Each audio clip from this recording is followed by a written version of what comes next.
Hello, I'd like to talk about the colors in watercolors today. Um, but before that, I'd like to show you my painting that I did yesterday. This is, of course, the Columbine here and green landscape, green mountain, green distant mountains. Rocks, very simple pictures, but you notice lots of greens there, and the green colors in nature, that's what I like to see mostly, right? And so I take a picture of the green, and so greens is everywhere. But this particular green I use is a little bit maybe too strong, and I'm not sure. I'd like to put it in here for now.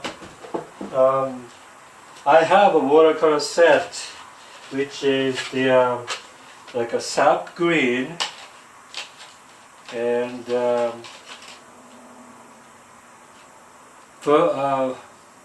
viridian green and palm green. Those three greens I have three green. However, the green you can produce from mixture with yellow and blue. Yellow and blue makes the green, right? So there's a lot of combinations of greens you can do. So I have been looking at the painting, watercolor painting, old painting, and it has lots of green colors, which is based on, I think, primarily, ochre and blue, cobalt blue and ochre, maybe a combination of those. So those greens is not as vivid. That you notice a lot of watercolor painters colors in this book. You don't see many vivid green. It's always like a combinations of a dark gray and brown color. Mostly, even this, it's not vivid green, and because of the watercolor itself has like a used pigment. You want to use the watercolor like a not lots of pigment, lots of less pigments, and mixed with the other color. So it's always mixed with the brown color like this, which is a red, right? And mixed with red and become like ochre type of green. It's not vivid green at all. And that's probably the reason why traditionally I think green is not as vivid. This person has a little bit green, and most green landscape is pretty much like this. It's always not as vivid. So it may be accepted as a standard of green, and maybe if you are getting better and better in the watercolor technique, you avoid some vivid green color like this. Maybe that's true, but I don't think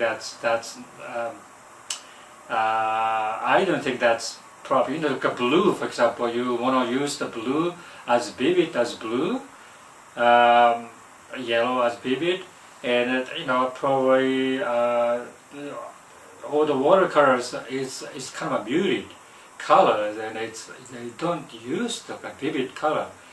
I think historically, they have a red, blue, and yellow. Red, blue, and yellow, right? Of course, three major color. The combinations of those makes the plus black, makes the different colors, and so I think that's And the watercolor paint is kind of expensive. If you buy at the store, it's very expensive. And this is like a student grade, very cheap.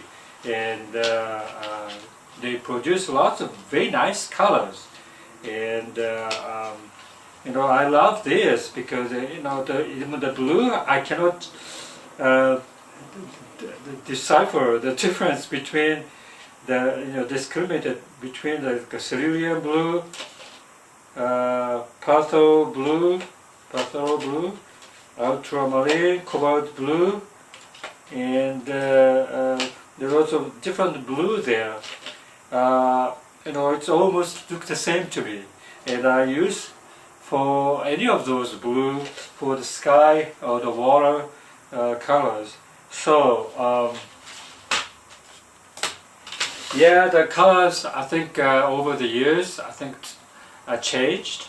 I think today's watercolorists, I would say the more people use more vivid colors compared to the 30 years ago, 40 years ago. So I would not discourage myself to use this vivid green color, and so that's my opinion. But anyway, so if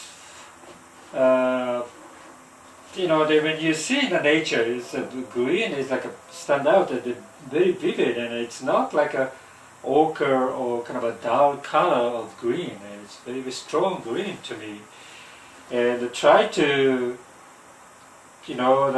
differentiate from this vivid green to the little bit much bluer and the subtle the blue and so forth. But I know even though you're using the vivid green colors, Viridian green, if you don't use many pigment, that means if you're not the brush, you water mixed with water, right? And use the less pigment and apply to it, and it's not as strong as you know. So I think probably that's how people paint. You don't use many pigments, and but I tend to use like a shades, for example, rather than mixing with gray or black. I tend to use more green pigment because it's much stronger, darker color if you use more pigment, and it become a little bit too strong. So I'm learning still, so I continuously try to improve my skill. Okay, so that's it. Bye.